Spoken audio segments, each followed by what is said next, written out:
बच्चों अभी तक हमने 4 चैप्टर्स तक के वर्ड्स मीनिंग देखे। जो क्लास 7 में है उनकी इंग्लिश की 4 चैप्टर्स तक हमने अभी तक की वीडियोस देखी है। लेकिन आज की इस वीडियो में मैं आपको बताने जा रहा हूँ 5th चैप्टर्स की वर्ड मीनिंग, जिस चैप्टर का नाम है क्वालिटी। शॉर्ट में मैं आपको ये बता देता हूँ, समरी बता देता हूँ कि आखिर में ये जो कहानी है पूरी कैसे डिपेंड है। जैसे सबसे पहले आपको ये बता दूं कि क्वालिटी ये जो चैप्टर है किसने लिखा है, ये जॉन गाल्सवर्दी ने इस चैप्टर को लिखा है। जॉन गाल्सवर्दी ने इस चैप्टर को लिखा है।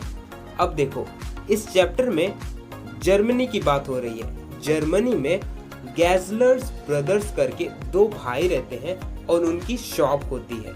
तो शॉप में क्या होता है कि वो जो पूरी की पूरी वो जो दोनों भाई हैं वो जिंदगी किस में पूरा बिता देते हैं, बूट मेकिंग में। मतलब उनके पास एक ऐसी कला होती है कि वो जूते बनाते हैं और उसी में उन्होंने अपनी पूरी जिंदगी व्यतीत कर दिए रहती है। तो उसमें जर्मनी में एक प्लेस है फैशनेबल बाय स्ट्रीट करके, वहाँ पर उनकी एक शॉप रहती है। वहाँ पर वो अपना बिजनेस करते रहते हैं। लेकिन इस बिजनेस को करते समय या करने से पहले बहुत सारी बुराई या फिर सैडनेस बहुत उन दोनों के साथ घटित हुई है। तो इस ओवरऑल स्टोरी में इस बारे में बताया गया है। अगर आप स्टोरी समझेंगे, पढ़ेंगे, तब आपको ये समझेगा। लेकिन उससे पहले आपको ये जानना जरूरी है कि वर्ड्स मीनिंग जब आपको पता होंगे तो आप स्टोरी को बहुत अच्छी तरह से अंडरस्टैंड कर लोगे। तो चलिए देख लेते हैं इसकी वर्ड्स मीनिंग। सबसे पहला हमारा जो वर्ड है शू मेकर। शू मेकर का मतलब क्या होता है? जूते बनाने वाला, जूते बनाने वाला। आर्टिस्ट, आर्टिस्ट का मतलब तो आपको पता होना चाहिए, कलाकार, कलाकार। स्किल, स्किल का मतलब होता है कुशलता, कुशलता। प्राइड, प्राइड का मतलब होता है घमंड, घमंड। रिस्पेक्ट, रिस्पेक्ट का मतलब होता है आदर या फिर सम्मान करना। सेटल्ड, सेटल्ड का मतलब होता है बसे हुए।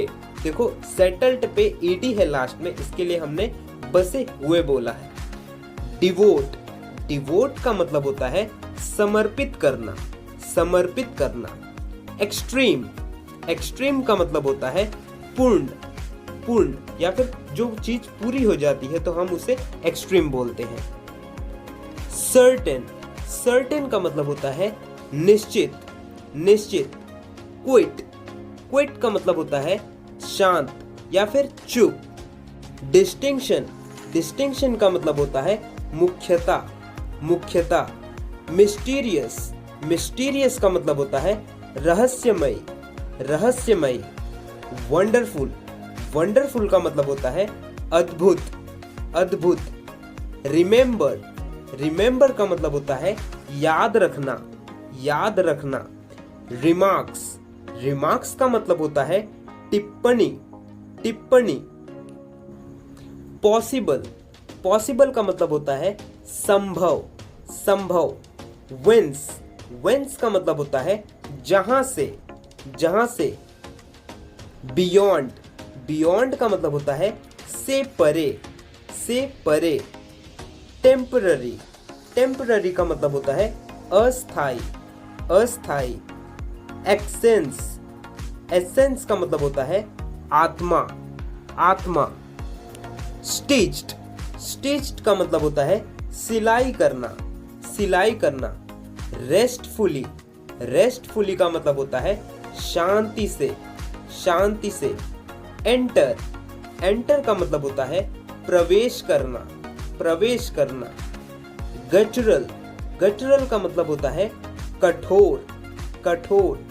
स्लीपर्स, स्लीपर्स का मतलब होता है चप्पल, चप्पल। नैरो, नैरो का मतलब होता है पतला, पतला। कन्वेंशनली, कन्वेंशनली का मतलब होता है सुविधाजनक ढंग से, सुविधाजनक ढंग से। टोन, टोन का मतलब होता है आवाज, आवाज। मरमर, मरमर का मतलब होता है बड़बड़ाना, बड़बड़ाना। ओकेजन, ओकेजन का मतलब होता है अवसर, अवसर। फॉरगेट, फॉरगेट का मतलब होता है भूलना, भूलना। क्रैक्ड, क्रैक्ड का मतलब होता है टूट गया, टूट गया। तो आज के इस वीडियो में हमने देखे कुछ ऐसे वर्ड्स मीनिंग जो आपको क्वालिटी चैप्टर्स में समझने के लिए तो काफी है। आपको मैं एक चीज और भी बताना चाहूंगा, अगर आप मुझसे डायरेक्ट जुड़ना चाहते हैं तो इस डिस्क्रिप्शन में मैंने अपने व्हाट्सएप ग्रुप का लिंक दिया है, जिससे आप मुझसे व्हाट्सएप ग्रुप पे जुड़ सकते हो और अपने डाउट्स पूछ सकते हो। So if you want to learn and speak English fluently, so please do subscribe to my channel and watch my all videos.